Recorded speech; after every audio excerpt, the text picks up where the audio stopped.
I grew up not too far from here. I grew up in the Bay Area. My parents were divorced when I was young, and my mom raised my brother and I. She was only 26 when my parents divorced, only 20 when I was born. And so she found herself with a couple of unruly children, no job and no degree when my parents were divorced. And she figured out a way to provide for us. She bootstrapped the whole operation, basically. She went back to San Jose State, a university nearby, and got an occupational therapy degree. And then we lived with another family. We moved closer and closer to better schools. She tried to make sure at all moments that we cared about school and that we knew that we'd do okay, that we weren't, we'd be provided for. And I really stand here before you thanks to her hard work and really the way that she kept us going in those tough times.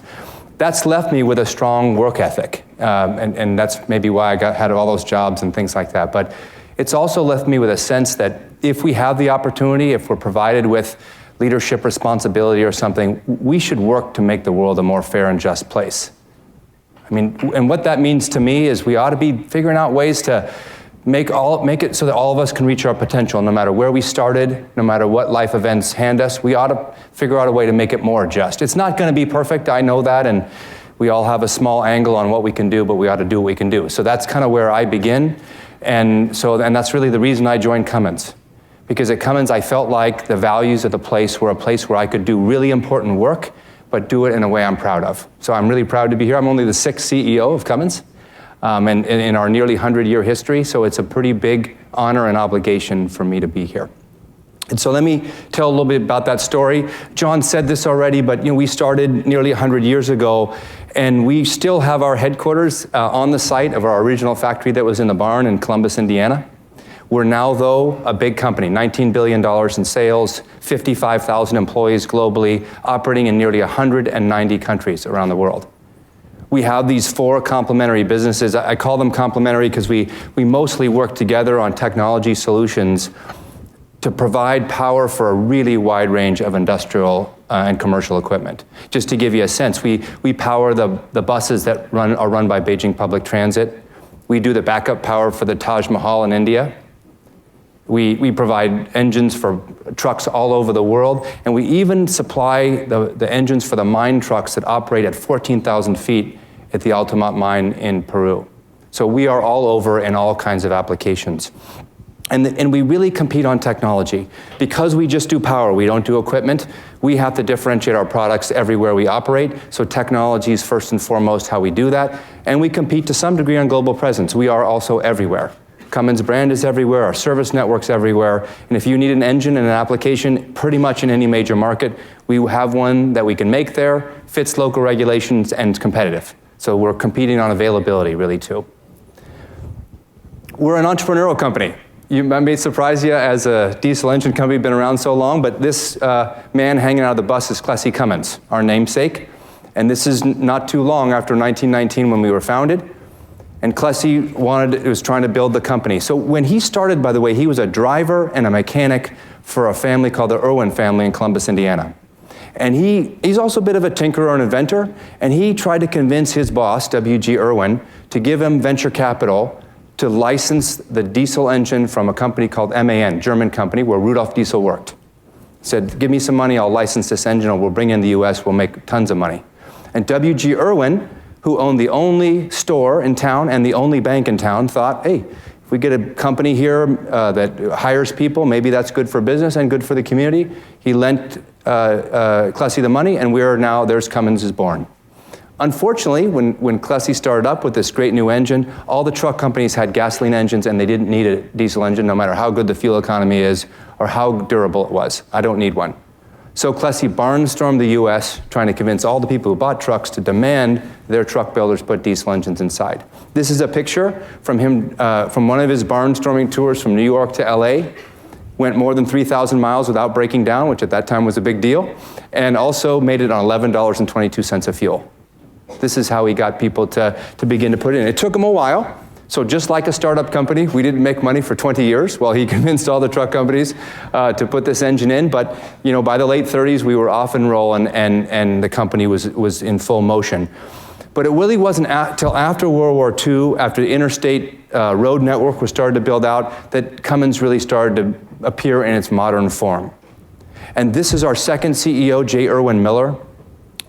J. Irwin Miller was the nephew of W.G. Irwin. And after he came back from the war, he took over leadership of the company, and he was a very different CEO. This is a man who studied theology and classics at Oxford and really brought a humanitarian's values and sense of business to Cummins. He thought very differently than the people at his time, as you can see. And this is a man who also, while he was CEO of Cummins, he marched with Martin Luther King. He was the first lay president of the National Council of Churches, and while he was president, really got many of the religious institutions in the US to begin to back the civil rights movement as opposed to fight it. All this while he's CEO of a big public company, which is remarkable. And that's really the tradition and legacy that myself, my leadership team, and leaders at Cummins are trying to uphold today. And we do that by thinking about the values of the company and making sure that in decisions we make, people we hire, people we promote, we're living our values every day. And the sustainability story that I want to tell you is really founded in trying to live our values in our products and technology. So in 1990, the Clean Air Act, one of the seminal pieces of legislation with regard to environment in the US, was modified to begin to put regulations in for commercial vehicles, for commercial trucks and buses. And when those regulations went in, Cummins was doing some of the best research and technology on diesel engines. So we helped the EPA put these regulations together, but when they're promulgated, it turns out they're a lot tougher than we thought to meet. And the whole industry struggled. The truth was our engines that we released on those first regulations were not very reliable. The truck owners were really struggling to keep them running and were really frustrated, and they were worse on fuel economy, so they were losing money. Fuel is really the number one cost driver for most trucking companies. So they hated the engines in every sense of the word. And the result was, the engine companies were struggling, truck companies were struggling. And then in 1998, the EPA made it worse because they reinterpreted the rule and said, you know what, you guys aren't even living by the spirit of the rule that we intended. So we're going to pull up our next regulation from 2004 to 2002, and we're going to make it harder. We're going to make you improve criteria emissions by 50% by 2002. The industry was absolutely apoplectic at this point. Many sued the EPA. Others lobbied Congress to get them to change the rule. Lots of angst and anguish. At Cummins, we were sitting in here in this very tough position where our values said that actually improving emissions from vehicles is good. It's a good thing for our community. It's a good thing for our people. We want to make it to meet these standards. On the other hand, every one of our customers hated everything about the regulations. And frankly, if we took a position to support the EPA, they were going to be pretty angry with us as a supplier. We went and thought about it a lot and decided that we were going to commit all of our resources, R&D, leadership focus, lobbying, et cetera, on meeting the emissions target as planned, and to do it with an engine that was more reliable and more fuel efficient. And that's what we set out to do. And by 2002, we were the first company to meet the standard, to get an engine registered to the new standard. And we laid out a technology roadmap that took us through the inevitable tougher regulations that were going to come up in 2007 and 2010. In fact, in 2007, we launched an engine for the Dodge Ram pickup truck, which already met the 2010 standards 3 years early. And the reason we did that is we had the technology to show, and we wanted to make sure the EPA stuck to their tough standards for 2010. So we helped push the industry along. Again, not always to the joy of our customers, but we felt like it was the right thing to do. And we've done that now in many other applications. We've got Tier 4 regulations for off-highway, so in generators, in ships, in construction equipment, the same kind of emissions technology is moving into those engines. So at the same time, while we're sprinting to meet this 2002 emissions regulation, the company was revitalizing our vision, mission, and values statement. For some of you, that may not sound like that fun of an exercise, kind of an exercise in corporate brochures. But as I mentioned, the values to Cummins, they're kind of where we start and end. So it was a big deal for us. We were involving people all over the company. And we were thinking about how to make sure that we captured all the spirit and the importance of that legacy I talked about from J. Irwin Miller, but make sure it spoke to people in a modern global company. We're growing, we're big, we're global. The words have to speak to them. So we were putting it together, and in the back of our mind is this thing we just went through with the EPA on the 2002 emissions hurdle. So we put in place a new mission statement to speak directly to our commitment to the environment. And this is what we put in. We said that we want to demand that everything we do leads to a cleaner, healthier, and safer environment. So we included in there health and safety, as well as environmental sustainability from an emissions point of view. And we use the word demand. That was the one, as you'd guess, there was the most debate about inside the leadership team. Is demand the right word? The reason we chose it is because we wanted to make sure that as people are making priority decisions up and down the company, they recognize where this sits for us. It's not an optional choice, and that doesn't depend on how much money we're going to make or lose. It's what we're going to do. It's what we're going to compete on as a strategic matter. So that's where we left it. And in order to fulfill that mission, you need to have processes, right? We are a company that runs by processes and runs by technology and development. So you can't just have the words. We need to have a robust capability to fulfill it. After all, this mission statement says we recognize we have a big environmental footprint. Our products today leave a big environmental footprint. Our operations, our supply chain. But we think we make people's lives better by driving the economy, by providing great jobs. We think we matter to the economy. So we want to continue to figure out ways to make people's lives better, but do it with a lower footprint. That's a big commitment. So we need to make sure we've got a robust set of actions. So we put together these action principles. We formed a cross-functional group, a group that's committed to implementing these at every level, and which I directly get involved with. I help the group set goals, I help the group get resources, I make sure that we're actually making progress on these things, and as we publish our results, they're showing our progress. And you can see the action principles here. I won't go through them all, but they're a pretty comprehensive set. And let me just show you a few examples of things that have happened since we put those principles in. This chart is a chart of what's happened to the air emissions regulations in the US for trucks and buses over the last 25 years. This is the response or the results of all that Clean Air Act modification. The chart on the left, by the way, is nitrides of oxygen, so NOx and hydrocarbons, really important criteria pollutant, leads to acid rain and other really bad things. And then the one on the other side is particulate. That's the black smoke you see out of old trucks. Really important things to get less of. Over the last 25 years, 50-fold reduction in these two criteria pollutants. 50-fold. And the last emissions hurdle, the 2010 level, made it so that the hardest job we have now is measuring the amount of criteria pollutants that come out of the back of a tailpipe. Very, very difficult to measure. If you walk up to a running truck today and you put a white napkin over the back of the tailpipe, you'll pull it back, it'll still be white. I can tell you it wasn't that way when I was riding my bike to Stanford back in the early 90s. It was not that way. They were blowing black smoke right in my face. Huge difference in what we were having before. And what's more is, regulations on CO2 now have also driven the same kind of technology work. And our work on technology for engines is not limited, technology for emissions is not just limited to engines or to the US border. Here's a couple of other examples. The one on your far left there is an SCR system, selective catalytic reduction system. It's an exhaust after-treatment system that's on almost every modern truck today. This technology, which we started to develop in the early 2000s, so we had no business, we just created this emission solutions business to build these systems, and then we put on for the first time in 2007. These guys solved that really tough problem of getting emissions levels down without harming fuel economy, the one that plagued the industry back in the 90s. A terrific invention. As I mentioned, we started from scratch. We now sell more than $1 billion of these systems, both on Cummins engines, but also to competitive engines to drive down emissions in trucks. The second product in the middle is our new heavy-duty engine called the ISG that we launched in China last year. So brand new technology engine launched in China. It meets China's NS4 standard, National Standard 4, which is about the equivalent of 2002 emissions from the US.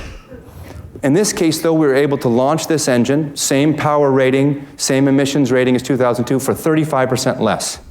How did we do it? Well, we've been working on it now for a long time, more than 10 years. And so we're down the learning curve. We did new designs to make them easier to make, to use simpler materials. And so what we can do now is bring great technology for emissions to developing countries at much lower costs. Why does that matter? Because it encourages those governments to put in tighter emission standards with less impact to the economy.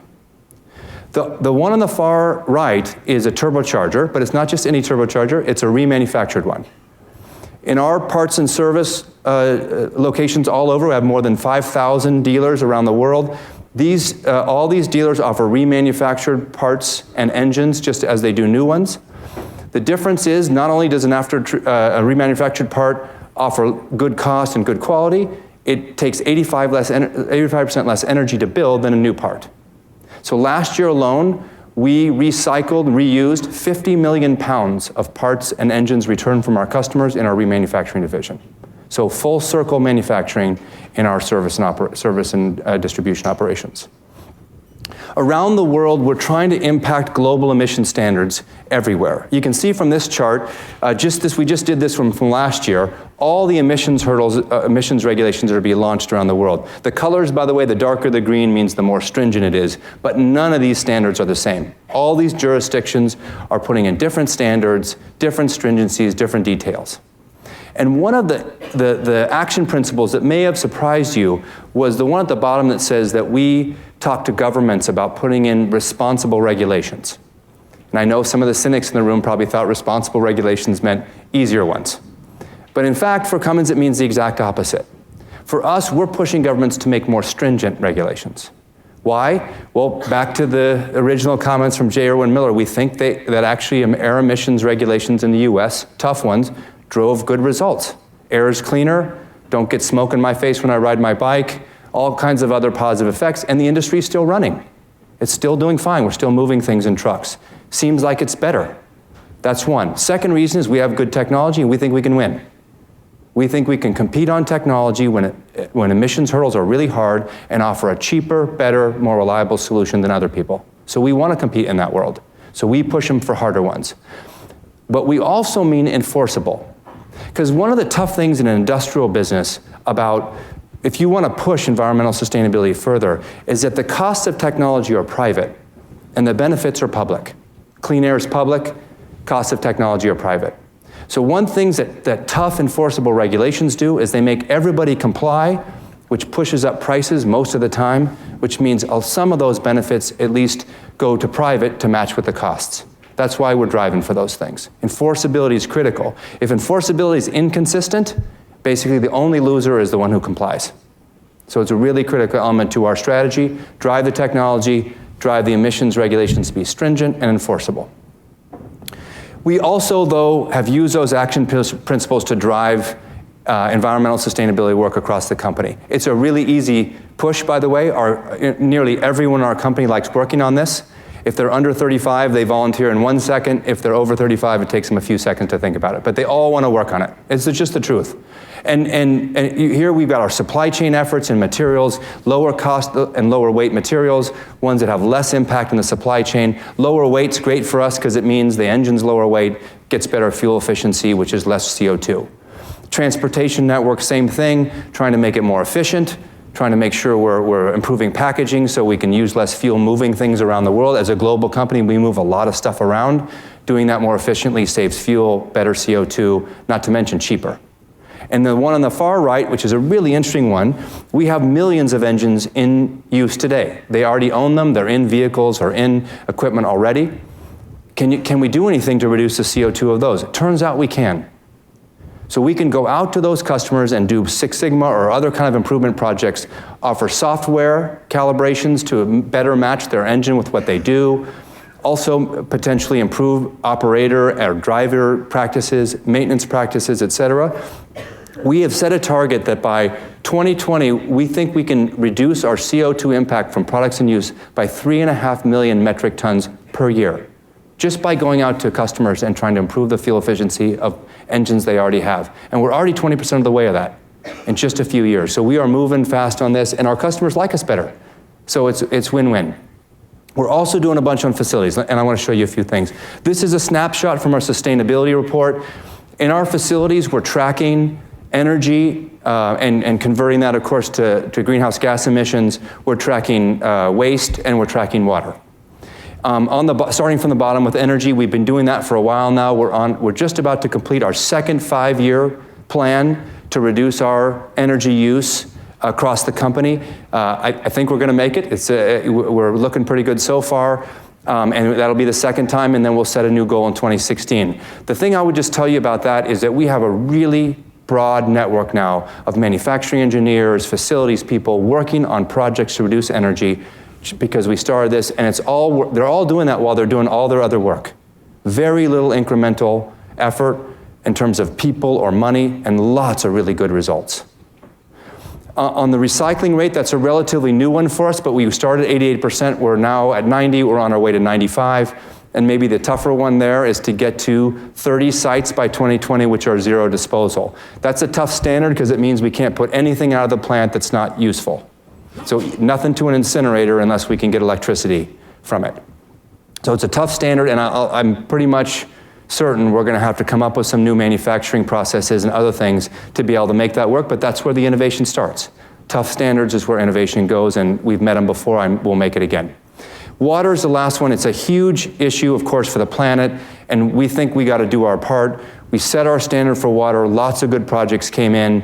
In fact, we set our standard at 33%, and we're already at 36. Needless to say, that wasn't a perfect goal-setting process, so we're going to set a new one, make it a little bit tougher, but I feel great. I mean, people started working right away. As soon as we set the standard, projects started pouring in, and we have a lot of really good work going.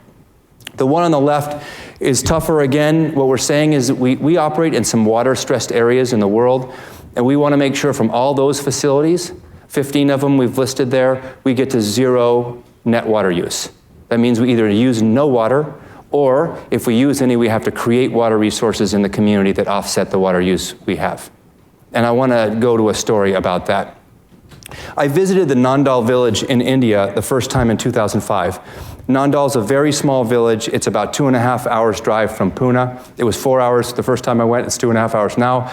The roads have improved. And it's right near Faltan, which is, again, another small town that we're building a big campus, lots of manufacturing plants. But when I first visited Nandal village, the poverty was striking.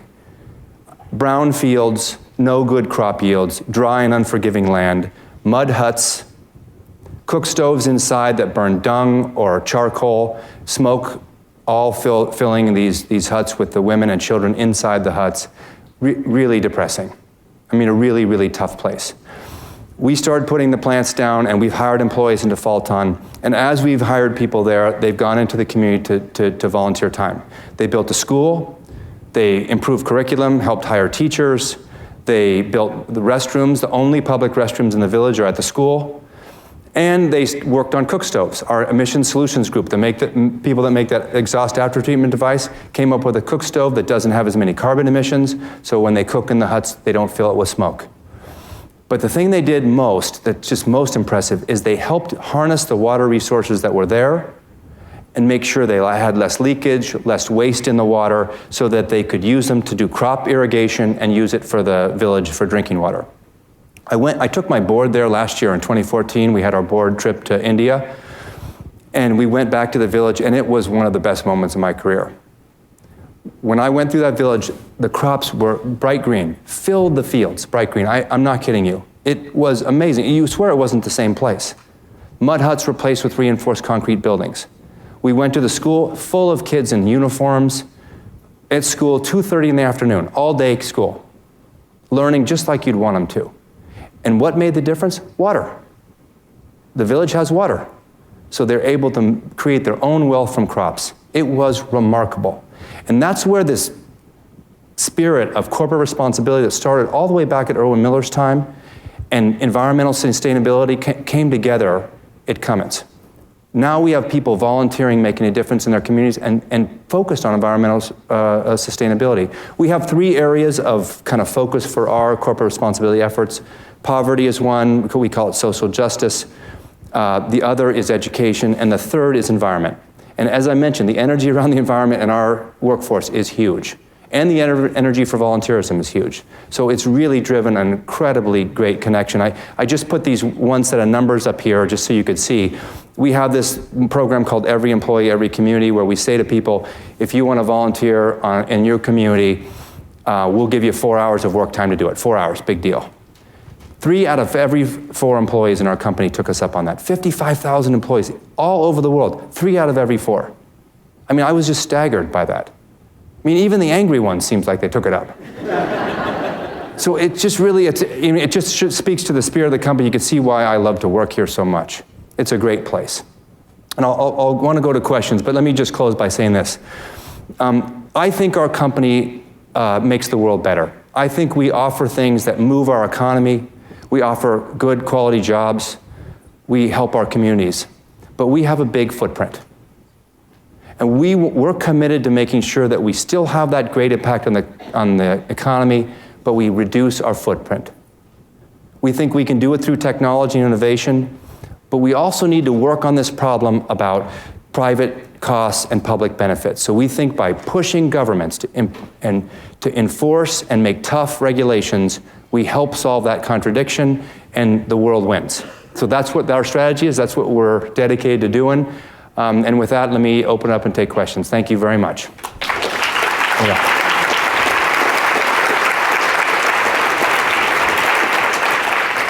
Sorry, it turns out John's going to ask the questions. Yeah.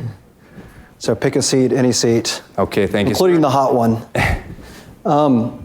So there was an article written in Fortune magazine a couple of months ago, which is titled, "An Engine Maker Bets on Clean Energy and Wins." Did you read this article? I did read it. It was very positive about Cummins. But it had two themes to it. One you touched on, I'll ask you about in a second, around your working with the EPA. But the other was about the tradition in the community in Indiana. And so what I wanted to ask you about first was, at a time over the past many decades when many companies, particularly in the automotive industry, particularly in the Midwest, have been moving operations overseas, and you've been growing overseas, at the same time, you're able to keep that commitment to that community, and I understand things are pretty good in that community, and Cummins is a big part of that. How do you reconcile those two things with your commitment to the community in which you were founded, but at the same time, the drivers of global business? Yeah, well, two things I would say. First is that the company we are in a tough cycle now, and we are a cyclical business, and so we have our ups and our downs. So and frankly, it's not an easy time now, and our community is impacted by that. An issue that all of us think about. It's really important to us because we think providing high quality jobs is part of what we do to help the world. But the second thing I'd say is that our perspective is that global business improves our home community. That's sometimes hard for people to get, but the fact is that when we win business overseas in China or in India, we add jobs in China and India because we supply from there, but we also add jobs in the US. And if you look at our growth in employment in the US and in Indiana, when our sales grow, our employment in Indiana grows. It doesn't matter where the sales come from. And the reason is we do a lot of technology and coordination functions from there. So one of the things I've been trying to help community leaders, politicians, our own workforce understand is that overseas business for us means jobs everywhere, including at home, and nowhere more than at home. Okay, great. So the other half of the article was about this story of working with the EPA.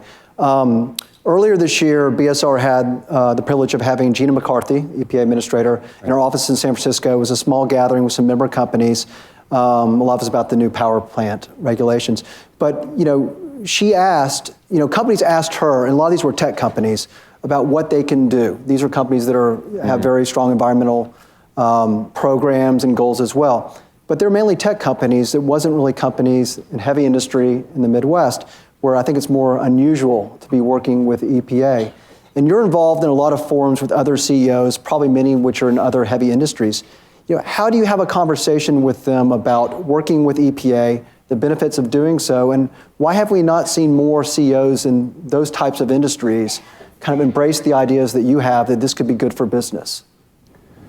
I wish I had a better answer for that. It's an incredibly frustrating thing to me. When I go up and talk to congressional men and women, when I talk to other CEOs about the EPA, basically, it's everything they can do not to have spit come out of their mouth. They're really angry. Honestly, I don't get it. I know that not all the regulations are perfect, and they aren't. They write some really complicated ones, like all regulators. But I just step back and look at the impact that the Clean Air Act and the Clean Water Act has had on our country, and it's hard to think of better pieces of legislation that we've ever written. And so I just feel like we're looking too close and not thinking long run enough. And so when I go to talk to Congress, I tell them the EPA does great stuff. And they look at me like I'm cuckoo. Really, they honestly think, because it's the first time any CEOs ever came and told them that. And especially from industry. So again, a little bit, I think CEOs, and especially in these industries which have a big footprint, they get in a little bit of an echo chamber about how wrong they are and how people are doing them all wrong in these regulations, and they're not stepping back and saying, wait, the rest of the world out here thinks you guys are big polluters and you need to fix it. And so I think sometimes we just need to open up and see. The EPA, again, they have improvement to make, just like every agency, but I think that they're doing really important work for us. And so I'm doing my part to try to tell people it's not as bad as they say. But right now in government, in Washington, and in the halls where CEOs are, the EPA is really not thought of very well. And I think the EPA is backpedaling to a large degree because of that. I think the regulations are not as tough as they should be. I think they're not standing their ground as well as they should be because they're kind of backpedaling politically. Okay. I want to ask you about another really big topic in the news and along the same theme as emissions, but also, the other side of the coin, and that's Volkswagen. So obviously Cummins not directly involved, but nonetheless you're in the industry, you make diesel engines. The scandal was about diesel engines and emissions testing. When you first heard the news about Volkswagen, what was your initial reaction?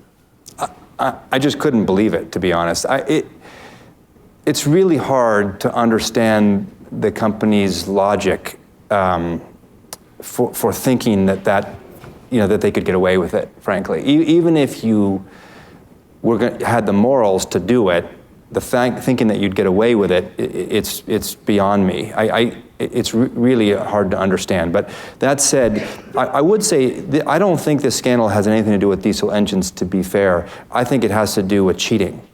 And again, there are lots of regulatory standards for all kinds of things. And this company, it's not that it had nothing to do with diesel. They basically wrote software that said, act like I'm doing this in the test and do something else when I'm not in the test. And that's just cheating. And why I think they thought they'd get away with that, again, beyond me. The EPA many years ago wrote something in the part of the Clean Air Act that addresses our regulations that says you cannot do exactly this thing that they did. And I was talking to my CTO about this, and John Wall, and he said to me that in the 70s, Chrysler did something with a hood switch. They had an actual switch on their hood where, because they had to do the test with the hood open, when the hood closed so you could drive like regular, then the switch would click and all the emissions equipment would go off. I mean, pretty straightforward, but pretty much what Volkswagen did. I mean, a little more sophisticated because it's using software, but not really that different. And so the EPA put the thing in the law and said you can't do it, and then they did it. I could bore you with the technology about why they maybe did it, because a whole bunch of us got stuck on a couple things when we got up to the latest diesel emissions. But I think the only role diesel plays in this is that diesel has better fuel efficiency and better durability, but from an emissions point of view, you have to do more work to clean up the exhaust than you do gasoline. So you don't get as good efficiency from gasoline, but you have less work to clean up. And they basically took some shortcuts on cleaning up and didn't make it. Yeah. So, there's continuing stories about this. And I mentioned earlier that I work in the financial services industry as well. And I think it's, pretty common knowledge there was a crisis of confidence after the financial crisis with the banking industry. Are you concerned that this may be, the first shoe to drop, and there may be a crisis of confidence coming around environment and corporate sustainability in the automotive industry? In Europe, there is already. And I think it relates to the fact that regulations, they're really complex matters. And there's all this question of at what temperature do you test this, and over what horizons, and when do you get exceptions that take a one-page regulation and turn it into a book. And once you kind of meander through those regulations and check all those things, you find out that what you thought it was and what it is can be really different. And that's sometimes that can be really they can wreck people's confidence because they thought what they were getting was something different than what they're actually getting. You remember the same thing with the stickers that said what your fuel efficiency could be, and then they find out how they actually tested that, and you go, it's really nothing like that. It's the same kind of problem, and it's just because the regulations are complex. I think we can do some real improvement to making sure that what we see on the road is what we think we're going to get, and I think the EPA owns some of that to make those regulations tighter in there. The emissions, getting emissions to represent what we want on the road, the same as a cell, means the regulations have to be more stringent and have to be enforced more tightly, which we support. And we think we have technologies to do it. It's just a matter of whether you can stand behind it. And some people are going to complain, and some people are going to sue, and all those kind of things. And the question is, does the EPA have the kind of wherewithal to stick by it? So changing the subject a little bit, Tom was telling me before he came on that he travels about 150 days a year. So I'm sure you have a lot of frequent flyer miles. And as I was mentioning earlier, Cummins is global. One of the interesting stories I was reading about is, for example, that you years ago started a engineering college in India for women. It's something you're famous for. I imagine it comes from the need for more diversity in your employment base, but also need for qualified engineers in India. When you travel, what are some of the sustainability trends you're seeing coming from internally inside Cummins, but also externally, just out there in the market that you've really said, wow, that's pretty interesting. That may be something that's going to really become a global trend? Well, one of the things that's definitely happening is that in emerging markets where many of these countries are trying to build wealth for the first time, they are seeing concentrations of air pollutants in their cities which are just staggering. Now they published a study in Delhi that says if you live in Delhi and you have children, your children will definitely, their lives will be shortened. So if you decide to raise your children in Delhi, their lives will be shortened than if they didn't live in Delhi because of the air emissions are so bad. I mean, it's just a striking finding. So I think many of these countries are trying to figure out, how do I balance the wealth effect, which is obviously, you're bringing people out of poverty at a huge rate in places like India and China, parts of Africa, Middle East. It's a huge move, and it really matters. Bringing people out of poverty like the village I described, this is a big deal. On the other hand, how much am I taking away on the other side by the pollution of the air and the water and all the things we tried to solve through the Clean Air Act? So I think that struggle in these countries and how to find technology solutions that help with the environmental problem but don't have the negative economic impact on bringing people out of poverty, this is a huge trend. At least that's the one that we're kind of in the middle of, and it's a huge trend all over. Yeah, I feel like I don't want to depress people because we're talking about a lot of the things you're trying to mitigate and a lot of the environmental problems, other problems that exist, poverty, et cetera. But company's been around this long. I imagine there's been a lot of solutions. We talked this morning, you weren't here, about how technology is advancing so quickly. You've probably seen a couple of things that really made you say, wow, that's amazing. I didn't ever think in my lifetime we'd see a technological advancement that way. Your team's talking about how you're moving to zero emissions engines. So what are some of the things that, maybe they're not here today, but coming in the next couple of years, that would make people say, wow, that's a pretty innovative product in your industry? Well, we'll definitely improve fuel efficiency. We are working very hard on CO2 regulations, trying to, again, push the EPA and others to be a little more stringent with their standards and just enforce them tougher. But we've got technologies today that we just demonstrated for the Department of Energy on a thing called the super truck, where we think we can improve the fuel efficiency of a truck by 50%, 50, with technologies we have today or will be in production in 2 or 3 years. Mm-hmm. And again, if you just think about your car, so if you're getting 25 miles to the gallon, that means you're getting 40 miles to the gallon with the same vehicle, same power, same everything in one generation. Mm-hmm. That's a pretty big improvement. And for as many hours and fuel burned in a truck, that would be a significant impact on CO2. And so there's huge technologies. And I guess the diesel engine, 100 years old, you think, really, is this dog gonna hunt any longer? And to see that kind of change in fuel efficiency, to see emissions come out with no particulate matter, virtually none, very few criteria pollutants, to where a gasoline engine and a diesel engine essentially are the same now out the back, and natural gas engine, all the same. There's really no difference in criteria emissions between those three today, given the after treatment. It's striking. And but by the way, I think there's another set of technologies coming down. Fuel cells and others, they will replace internal combustion engines. I don't know when, I don't know how long it's going to take, but they will. There's no question that the internal combustion engine can't continue forever, but I just feel like while it is, we ought to wring as much out of it as we can, because I never would have guessed that at this point of the development we'd be getting 50% improvement. I just would not have guessed that. Okay, great. So we're going to open it up to questions from the audience. Also from Twitter, I think some will come in as well. I'm going to ask you one other question while we're doing so, we're getting ready. One thing I didn't mention in the introduction is that before Cummins, you actually worked in financial services yourself. Yeah.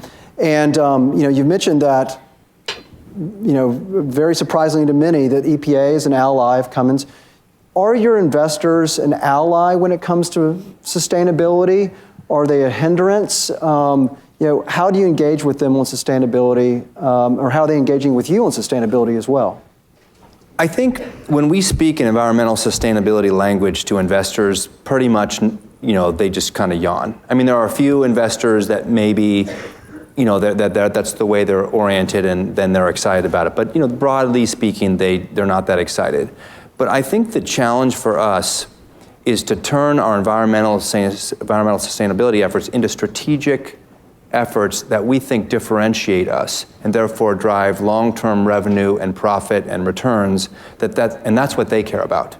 So all of them would like us to be able to earn those returns sustainably for a long time. So if we can create advantage with our efforts, they're totally into it. Mm-hmm. So part of it is about changing our language from environmental language that would make the EPA or a social investor happy, and turning it into something that makes an investor happy, which is by doing this way, we think we live a lot longer, we think this community wants us longer. And by the way, this is the way Cummins thinks from the very beginning. This is what Erwin Miller was saying. Mm-hmm. If you want permission from your community to operate, you better not be harming it every day. If you're dumping things in the river, okay, your profits will be fine for a while, but eventually they're gonna say, we really don't want you here anymore.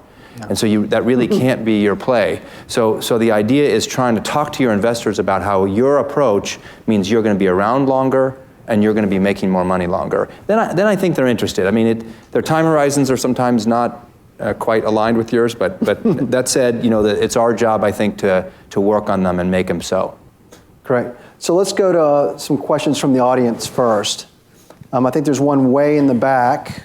I don't know where the microphones are, though. There we go. That was quick. Thank you. Please say your name, by the way. Yes, I will indeed. My name is Laura Rosen. I'm with the International Youth Foundation, and I am proud and humbled to say that we are a partner of Cummins, but I am not a plant. One of the things, you touched on this a little bit, you yourself and Cummins, clearly a leader in looking at the macro picture of sustainability, but so often in the sustainability conversation, we think about the environment, climate, water, and the piece of human sustainability often stays in its own silo. One of the things that we do is work on helping young people become prepared for the world of work and life, for that matter, and that's the degree to which we work with Cummins. How can you, someone like you and your company, move the needle on the conversation to make sure that human sustainability is integrated into each of these conversations? Because you talked about that tension between investors and community progress versus health and welfare and all that. How do we get the conversation to change so that when we're talking about sustainability, it's always from a human standpoint as well as the other pieces? That's a great question. And I think one of the challenges with the word sustainability is you can mean almost anything you want. You can mean, that means I make a lot of money for a long time. That means I can hire a lot of people. That means environment is, the planet's alive. It means and if the problem with things that mean everything is that then they mean nothing, because everybody uses them however they want. And so we keep lumping things in, and then we have trouble deciding what we're all talking about. So I've been kind of adding a word in front of it. Like environment, I talk about environmental sustainability when I want to talk about that, and I talk about human or community sustainability when I want to talk about that. And as you saw from our chart, we think about health, we think about safety as part of our demanding that that everything we do leads to a cleaner, healthier, safer environment. And we also think about this point you made about job prospects in our social justice area. And that just came out of this fact that we just think if the community is not healthy, then we will not be able to last there. So when we want to recruit people to our communities, if the schools aren't good, if young people don't have a place to work and they're turned into crime or something else, people aren't going to want to move there. They're not going to want to work there. We're going to spend all our time figuring out about how we get more police. So these things just don't work. And it's true all over the world. It's different forms, different challenges, but it's true. So I guess the way that I've been speaking about it is to try to make sure which part of sustainability I'm talking about and make sure that each gets its own conversation in its own right, because they all have to do with this question of if our company is around, is anyone else going to be around to care? We have to care about what's going on around us if we want to continue to operate and make money over the long run. Thanks for the question. So there's a question right here, Ben.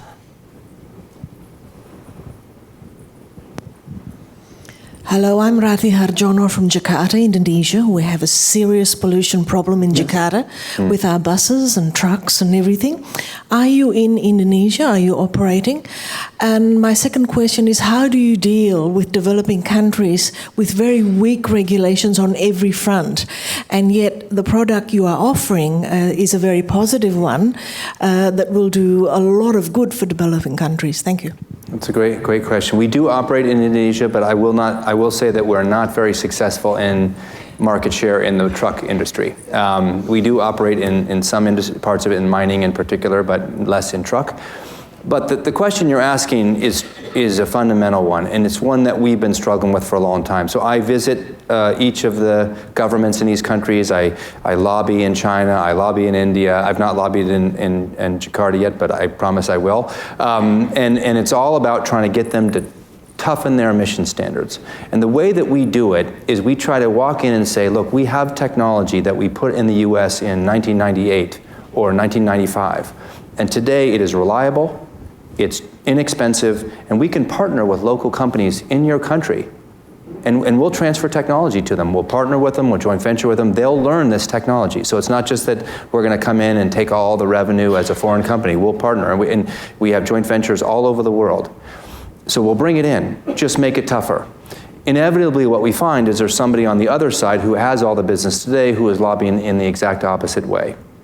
I remember as we tried to get the standard tougher in India, the whole thing had been already written, it was promulgated, it needed a signature from one last minister's office, and it sat in that minister's desk for about 6 months, till 2 weeks before the date when it was supposed to go. And we know exactly what they were waiting for, right? And we weren't going to give it. So it sat there on the desk and waited. And what finally kicked it loose, I don't know. It finally came up. But this is part of the problem. Essentially, many people are waiting for money to show up to their desk in order to move with the regulation.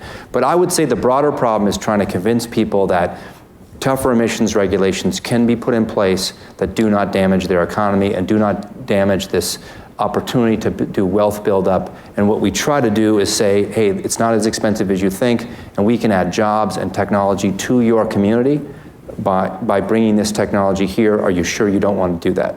And then hope that that kind of wins the day over time. And they are moving. You saw the green chart. It's not that things aren't happening, but there are big swaths of the world that are moving way too slowly. And Indonesia happens to be one of them. So it seems that diesel is trending on Twitter. A lot of questions about diesel. And a lot of people in the audience, including myself, aren't really experts on the different fuel types. But what I have seen or read about is that fluctuation in gasoline prices, and also now with natural gas boom and LNG and CNG, other fuel types, that some of the big heavy truck users and others are switching around different fuel types. Are we already in a period of disruption where different fuel types are being shifted, and is environmental considerations a big part of that already today, where you see something kind of profound happening in real time? I would say there's movement, but profound would be an exaggeration of where it is, I think. So natural gas is a pretty widespread technology in commercial vehicles and commercial equipment, but it's still a relatively low market share. Today in the US, we're the only provider of natural gas engines for on-highway trucks. And we've sold quite a few into buses and bus fleets, also into Beijing public transit, by the way. Also, China also uses those. And in Port of LA, they use quite a few in the Port of LA. But broadly speaking, it has not been that popular yet. And part of the reason is that fuel generally is quite inexpensive in the US. So, and diesel fuel, of course, has gotten a lot cheaper because of the crisis in oil and gas markets where the prices dropped so much. So now the difference between natural gas and diesel has shrunk. It was quite big, now it's shrunk. And availability of natural gas is just less. And you have to carry these big tanks, cryogenic tanks and things, so there's disadvantages. That said, I believe that natural gas over time will have a larger role. And the reason is that, as I mentioned, you get the same emissions out the back end. Diesel, natural gas, same emissions, because you have regulations, you get to the same spot. Okay. The difference is with a natural gas, you burn cleaner and you have a smaller chemical factory at the back to clean it all up. And that chemical factory is expensive. So sometimes having a natural gas that burns cleaner and then a smaller cleanup is a much more inexpensive way to go. Sometimes having a diesel with a big cleanup factory at the back is a better way to go. And so right now it's about 98% diesel and 2% natural gas. I think probably long run more like a 70-30 split will result. But all that still also fuels. It still has carbon. You know, natural gas has less carbon than diesel in terms of CO2, but they both have it. So I think what we've got to do is keep improving fuel efficiency to reduce CO2 impact, keep improving the criteria emissions regulations in all the developing countries, and then look for our next horizon. What's the next technology that's not going to be an internal combustion engine? And that's kind of I think the technology path that's going to follow. So natural gas is a nice waypoint, but it's not a long-run solution for the problems we're trying to solve. Okay. Let's go back to, well, actually there's a question from Twitter again I'm going to bring up because I was thinking about this as well. Earlier today, the CEO of Campbell's, who has daughters, yes. I believe you have daughters as well. I do, correct? too. Was talking about the conversations they have. Do you talk about sustainability with your daughters? Are they interested in sustainability? How old are they, by the way? And when it comes up, how does it come up, and what do you tell them? Do they see you as a sustainability superhero? Or are you the villain in the sustainability? If I'm the villain, they haven't told me yet. Okay. So my daughter, I have Alexandra, she's 21 and she's a senior at USC. Okay. And then we have Emily, who is a sophomore at Boston College. They're as far away as they can be from each other. I doubt that was on accident. Okay. And they're terrific. I mean, these are really smart, aware, capable kids. And I think they're generally proud of what I do. But they care about sustainability with or without me. I mean, people that are in college age today, they are sustainability oriented from the very first minute. Yeah. It's amazing to see. I mean, that the soldiers of this revolution are already being trained. And there are more people majoring in environmental science, environmental sustainability kind of majors now than, it wasn't even a major when I was in school. So, and these people are oriented, I think, in the right way, a practical but urgent way, and my daughters are no different. And when I speak to them about it, what I just try to make them, I think what I try to teach them is that this same message that, being part of solving problems in the world, contributing to community has to be part of what you do. And, then let them take that where it goes. And I try to, of course, also give them all the practical challenges so they don't get so idealistic they forget about all the practical things. But truth is, they're probably training me as much on some of the trends as I'm training them, which, by the way, one of the most, I think, gratifying things about being a parent is the minute that your kids start teaching you things. I know it sounds kind of weird, but it is a really beautiful moment. It really is nice when they can turn around and show you something that you didn't know. It makes you feel like, okay, they're delivered. They're ready to blossom. Yeah, great. So let's go back to the audience for a question or two. It's to your right, Ben. Hi, my name is Olivia Katz. I'm one of those students actually studying sustainable business through the Future Urban warrior, Institute. future warrior, yeah. At the Ross School of Business. I have a question pertaining to something you mentioned earlier about shareholder interest in your sustainability work. Yep. It seems to me that many companies, when they talk about sustainability, they talk about shareholder interest and stakeholder interest. And I was wondering if you could talk a little bit about how you balance those. It sounds like you're in a bit of a role where you're translating between wanting to do things for your stakeholders, the community, your customers, et cetera, and then having to put that into language for your shareholders. Do you see that changing? Do you see, a place in the future where you're making these decisions because your actual shareholders are demanding it? And how does that balance work out in your day-to-day work? It's a great question. It turns out it's an incredibly relevant question for me. Cummins, fellow J. Irwin Miller that I showed, he actually was one of the first CEOs to put the stakeholder model in our annual report. In fact, he had a little argument with Milton Friedman, who was a very famous economist at the time, and who said that businesses have no need to be involved in corporate responsibility. Matter of fact, that they're wasting the shareholders' money. And Irwin Miller wrote about the stakeholder model and about how he thought about businesses' responsibility to all stakeholders and to the community. So definitely at different poles of that discussion. I think in our era, as I mentioned, as we rewrote our mission, vision, values, what we tried to do was make clear to people, including our shareholders, that we in no way mean we think there's trade-offs. So we don't see it as a trade-off. Our view and the whole concept of sustainability, I think, is that we think by taking care of our stakeholders, our employees, our communities, that we will, in fact, earn more for our shareholders. And we think the first moment that we start thinking about the trade-offs that are there, we've kind of lost already. We're looking for innovative solutions that make both win. We're a small Midwestern company originally. We're the only independent engine maker of size left in the world. And we started in a little shed in Columbus, Indiana. And I think, now how can we still be here? How come all those other companies are gone and we're still here? And I fundamentally believe it's because of these values and this view that we're not taking the trade-off between what matters to the community and what matters to the shareholders. We're going to say we're going to serve these communities, and in the end that's going to make more good people want to work here, who are going to come up with better answers, which means we're going to make more money, and you're going to win, shareholder. So we don't have to apologize for it. In fact, we need to brag about it, and that's kind of what we do. A lot of our shareholders, they don't want to know all the details of the Nandal Village, but they kind of get that we have this kind of, they either think we're just kind of, liberal crazies or whatever, but they get it and they still think our company and technology is good, and so they buy the shares anyway. Or some of them, I think, maybe buy the story, who knows, but we're sticking to it and we don't think it's a trade-off.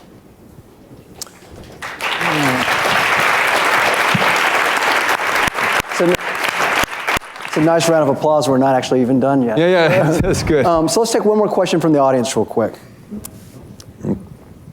So we have one over here. Just trying to keep the microphone guy jogging. Yeah.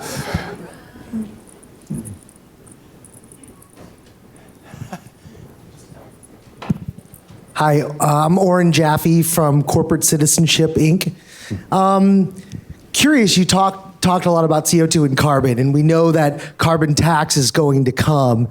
We heard earlier from a company that actually has a price for carbon inside of their company, and they use that lens when they're looking at potential opportunities or investments. Is that something you've considered, or are you in practice doing that? And kind of how do you feel about carbon tax? Yeah, we're not, well, carbon tax would be fabulous. You said we know we're going to have it. I'm not as certain as you are, but I think it'd be great. I think it's about matching those prices and costs much better.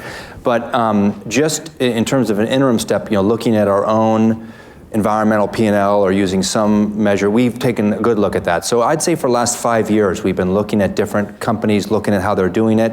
I serve on the Harley-Davidson board of directors, and there's a guy on that board who's very involved from the very beginning in this effort about environmental P&Ls. So he regularly shuffles these papers to me and shoves me and says, go faster, go do this.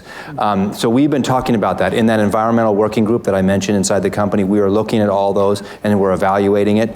One of the things that we were trying to figure out is where can we have the most impact most quickly? And we thought it was on our products, because they're the one with the biggest footprint.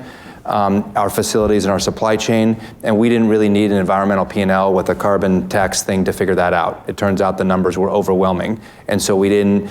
I think though, as you move down, as you start making progress and you're getting into tougher priority calls, having some kind of way to price which of these affects us most is a good thing to do. So I think where we've said is we're going to go work on the biggest problems first and do that, and then we'll work later on kind of getting the finer calculations done. I mean, one of the problems with it is you have to hire somebody like PwC and pay them a bunch of money, like several $million to come and do a bunch of stuff. And you're like, do I really want to do that, or would I rather spend my several $1 million actually cleaning up my engine? So again, I think it's a good thing to do, and especially when your priority calls of where to give your focus are difficult to make. And so we're looking at it and we're evaluating it. We feel like we're pretty much, hard shot after the things I mentioned for now, but we'll keep reconsidering. I think it's a good movement. I think getting people to be transparent about where their footprint is one way or the other is just going to drive people to take action, which is what we want. So I'll ask you one more question in closing, and it's a big question. Hopefully you can have a concise answer, though. So let's fast forward 20 years. It's your your retirement party. And you're thinking about... That already sounds good. And we're thinking about all the trends that have been going on, robotics and 3D printing, this move towards renewable energy, next generation fuel cells. What does Cummins look like as a company? How different does it look? Because it's always been described as a company that's had these traditional values that even though it embraces technology and it's gone global, it still feels like an Eisenhower era company in some ways. Does it still feel like an Eisenhower era company in 20 years, or is change just coming too quickly? Here's what I'd say. First of all, I think the values are going to be core to the company for as long as we're a company. And the reason is because they work. Just as I was saying before, the resilience of the company, the strength of the company is in those values. We operate in very, very tough environments. We have a manufacturing plant and an operation in Lagos, Nigeria, and several places in Nigeria where corruption is ever present. Violence around our plants is regular. And the question is, what holds us together there in Jamestown, New York, in Pune, India, and it's those values say, these are the things we think matter. But I don't think the language has to stay Eisenhower era language. And that's why I think revitalizing the way we talk about it, the examples we use, they need to be global examples. They need to involve women as well as men. The way we talk about things has to be modern and has to be relevant to the people that are in the firm. But the values, like these are human values. These aren't, Eisenhower era values. These are human values. The technologies, though, will be different. If the technologies aren't different, we will not be here. Right? I mean, they will have to be different. We will have to keep moving. And that's why I say we're always got to be looking ahead as to what's going to replace the thing that we sell today. We've got this great guy on our board. He's Franklin Chang Diaz is his name, and he's a former astronaut shuttle pilot and a rocket scientist. He's the most famous man in Costa Rica, by the way. I traveled with him in Costa Rica, and he's like Mick Jagger in Costa Rica. It's really nice to travel with him. But he is always asking me, Tom, when is the internal combustion engine dead, and what are you going to replace it with?